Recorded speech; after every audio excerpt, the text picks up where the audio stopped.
একটা কথা কি জানো, ভালোবেসে যদি খুব বেশি করে কাউকে চাওয়া যায়, সেই মানুষটাকে পাওয়া হয়তো হয়ে ওঠে না।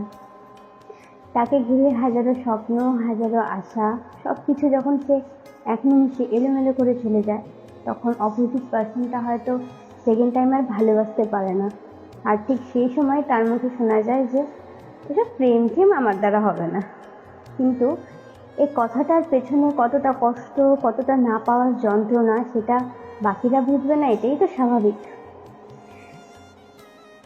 সময়ের সাথে সাথে সব চেঞ্জ হয়ে যায়, কিন্তু থেকে যায় সেই পুরনো স্মৃতিগুলো, পুরনো জায়গাগুলো, আর ফেলে আসে সে পুরনো মানুষটি। কথাগুলো অনেকটা আমার সাথে রিলেটেড, যেগুলো হয়তো আর সেই প্রিয় মানুষটাকে বলা হয়ে উঠলো না, তাই ভিডিওর মাধ্যমেই বলে গেলাম। ভালো থেকো প্রার্থনা।